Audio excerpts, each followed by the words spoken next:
Baiklah, perkenalkan nama saya Hafiz Hamidi dari kelompok 4. Di sini saya akan mempresentasikan hasil dari UAS kelompok kami yang berjudul kasus order fiktif di Lazada, kasus kejahatan cyber di e-commerce pada tahun kasus 2020.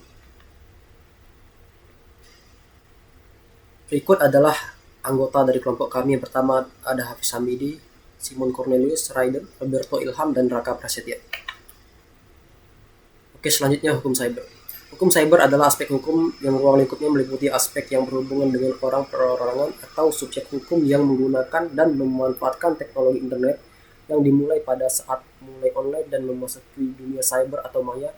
Istilah lain dari hukum cyber yang juga digunakan adalah hukum teknologi informasi, Law of Information Technology, hukum dunia maya, dan hukum mayantara dengan adanya hukum cyber. Maka jika terjadi suatu kasus kejahatan yang ruang lingkupnya adalah kejahatan cyber, maka akan dapat diatasi.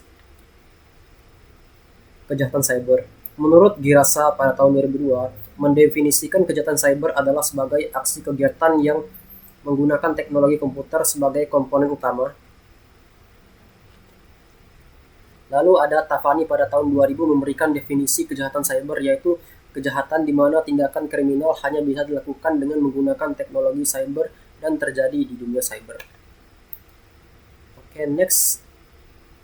Sebelum saya menuju ke kasus yang terjadi pada Lazada, saya akan menjelaskan terlebih dahulu apa itu Lazada.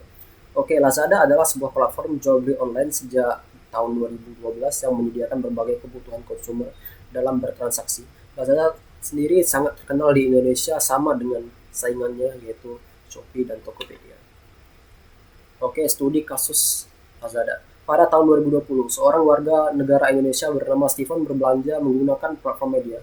Setelah proses membayar, Stephen mengaku ditelepon oleh seseorang yang mengaku dari pihak Lazada. Dia meminta untuk melakukan konfirmasi terkait dengan pesanan dengan mengklik link yang dikirim oleh pelaku. Tak berapa lama, sang penjual menginformasikan adanya pembatalan massal dari Lazada dan menanyakan soal OTT. Disinilah kecurigaan Stephen timbul. Meningkatnya kuat setelah melihat alasan pembatalan karena pembeli berubah pikiran dan ada permintaan refund ke nomor rekening yang tidak dikenal. Dan setelah ditelusuri oleh Stephen, ternyata banyak yang terkena kasus penipuan yang sama. Karena itu Stephen memberanikan diri untuk melaporkan hal ini kepada pihak Lazada.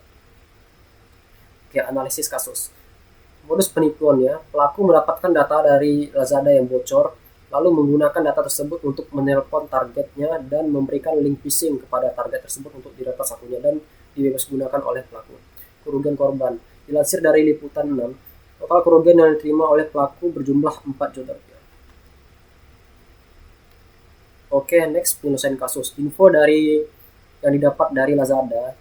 Lazada mengalami kebocoran sebanyak 1,1 juta data. Adapun pihak Lazada mengatakan bahwa insiden terkait keamanan data di Singapura itu melibatkan database khusus Redmart yang dihosting oleh penyedia layanan pihak ketiga.